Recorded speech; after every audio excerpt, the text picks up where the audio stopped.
Today I'm going to demonstrate a pastel portrait using a photo as we're still in confinement. It's a picture that I took last year of the model, where there's clear contrasting light falling on her face. When I begin a portrait, I start by looking at the head geometrically, thinking of the volume as a box rather than a round ball.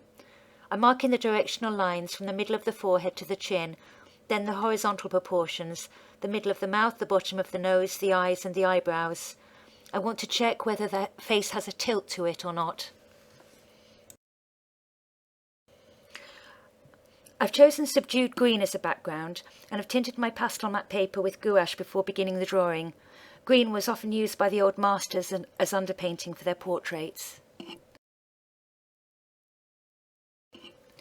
I'm testing my pastels to check their tone compared to the paper, and I begin with a neutral brown to hatch in the shade, including the tone I want to surround the head.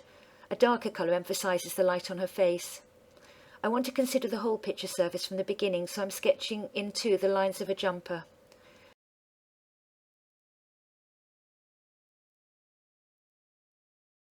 And next I'm bringing in the light side of her face with a cooler pastel, beginning to introduce greys and blues into the picture.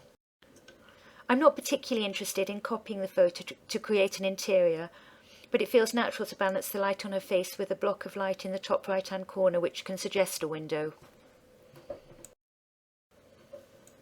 I'm thinking about establishing the tones. The hair is dark, but if you look at the photo in black and white, you can see that it's not so much darker than the shade side of her face. I eventually want them to merge together without a hard line. I'm using a variety of pastels. I like them all. Artisan Pastillier, Giro and Unison are some of my favourites. I recently bought some Terry Ludwig pastels and love them for their darks, but for me they're more adapted to landscape work than portrait.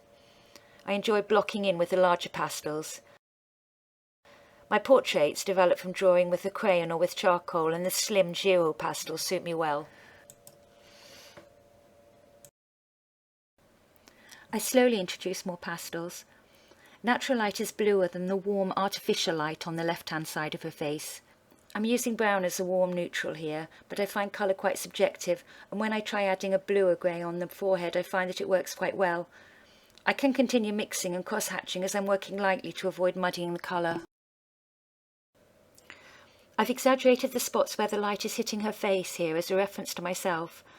Although the line where the light contour meets the dark background and hair appears often to be the lightest part, the strongest light is actually falling in the middle of her face. Establishing this shows the volume of her head. Think about where the light's shining and not just the edges.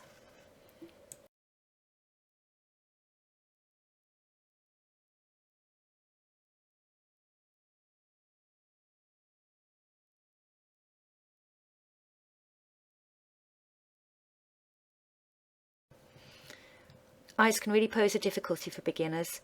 Close observation is essential. Understanding how the eyeball sits in the skull really helps. An eye has volume too. Here it's shown by the transition from light to dark in the whites of the eye.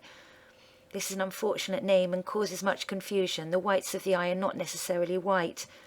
Look at the dark shadow in the eyeball. It's darker than the light on her cheek.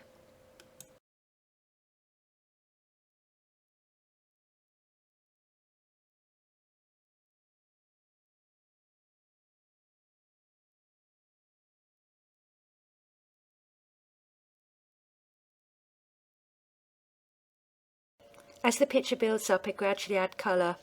I don't want to fight against the initial green paper. I'm trying not to saturate it. I'm putting in touches of a muted pink though on the nose and the cheek where it meets the light.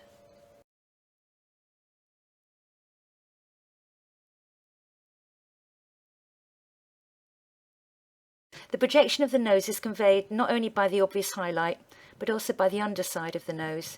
This can be simplified again as a geometrical form. The nostrils shouldn't jump out at us. They're a darker shape within a dark shape.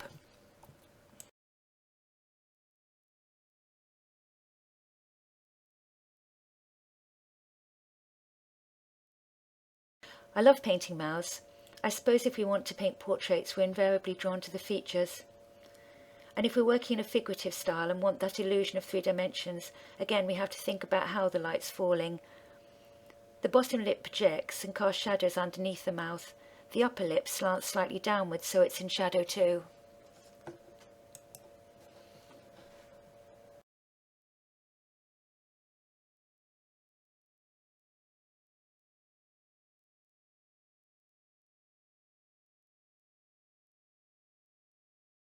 Reflected light plays an important role in skin colour, especially in young skin, and faces are not just made up of a variety of beige or brown colours. Where the skin's tighter on the forehead and chin, for instance, it reflects more, and the fleshier nose and cheeks are often, but not always, warmer. The colour you are applying can be toned down by thinking of complementary colours and cross-hatching one over another. It's vital to frequently stand back and look at your work from a distance. It seems to me that painting is a constant process of total involvement and then detachment. Looking at your work in a mirror to see it back to front can help that detachment, or just standing back as far as you can go.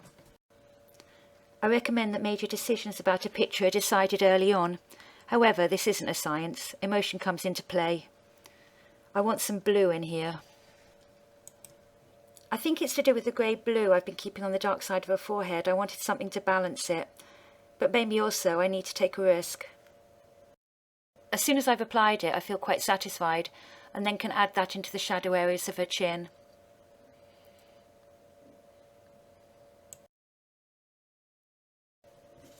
Here I'm using it to work in between the hair. I also use it to emphasise the light on the top of the head. However careful you are, areas can get smudged while you're working in pastel. Before the picture's complete, I go back to sharpen up some of the shapes. A clean paintbrush can be useful to draw with. It pushes the pastel around more cleanly than your fingers. The picture's finished as far as I can see. I haven't worked to the edges in places, and some parts of the picture are left quite suggested. It's probably more worked up than a portrait I might do from life, but I want to avoid it looking stiff.